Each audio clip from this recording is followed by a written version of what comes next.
Joining us now is Jamie Whitfield from Recovery Matters. And if you want to go to YouTube and find her segments on Recovery Matters, you can log into those and like and subscribe would be nice. Thank you. So today, I just thought it'd be fitting. I had to do a PowerPoint presentation at my job with the other employees on Monday, and it was about boundaries. Just, having them and knowing what they are is Yeah. important, because you could say the word all day long. But the importance of boundaries is basically, it's so important to have the boundaries, because then basically everybody knows their lane. Yeah. Is what it is. And so, boundaries delineate, it means, like where you stand with personal and professional roles.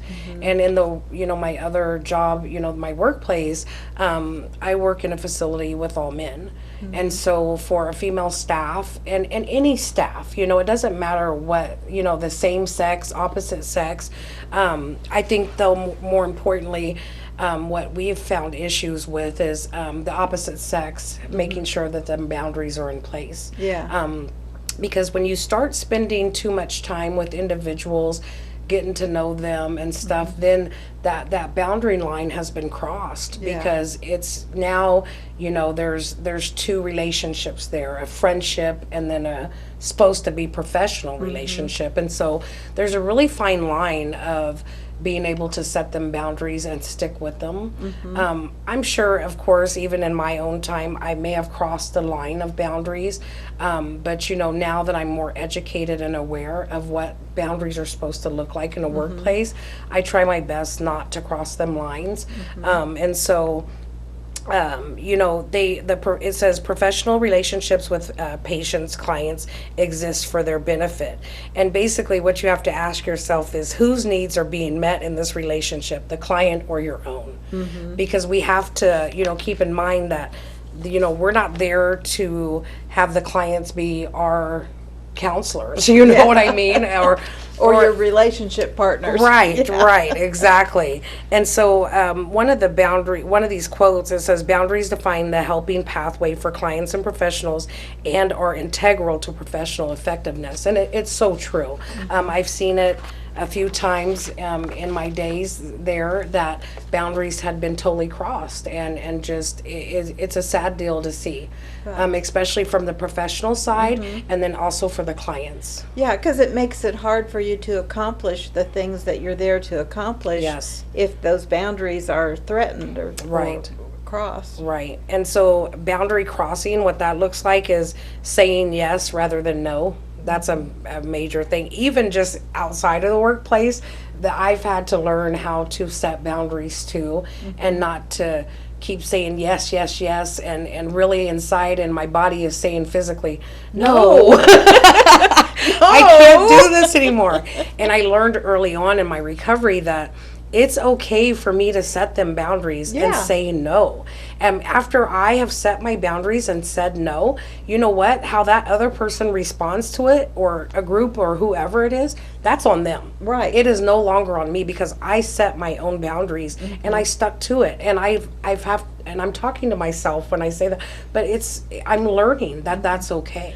Well, and it has to be okay, Jamie, because what happens is if you say yes to everything, even when you don't want to, it puts so much stress on Yes. you that it makes your recovery that much harder. Yes, it does. And then you'll find yourself having resentments towards, Sure. even towards yourself, and angry with yourself because you weren't able to set that boundary and just say no when it was appropriate. And Yeah. so I've learned early on, when I was taking, and I still think sometimes I take a lot on, and my body says no, but my heart says yes, and then my mind is saying, Jamie, no, you know what I mean? And so it's still, I'm practicing it, even being able to set my own boundaries as far as that statement, saying yes rather than no.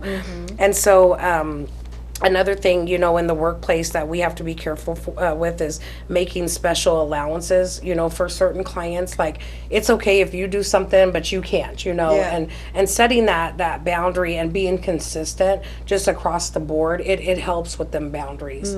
And self-disclosure is such a big major thing as far as a workplace, in my field that I'm working in is, like the clients, they might know that I have 4 kids, but they don't know how old they are. They don't know their names. You know what I Yeah. mean?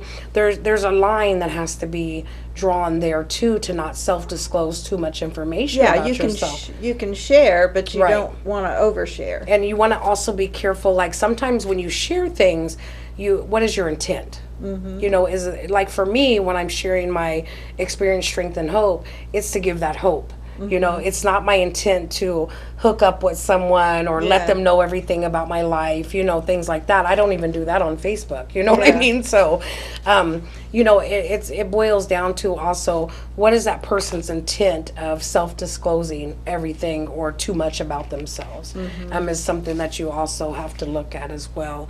And also another one that's we've experienced is like buying gifts for clients. Oh, It's just an absolute no-no. I was going to say that doesn't sound like a good No. idea. So, the best way to just not cross any boundaries or get yourself in trouble would just be, don't do it, Yeah.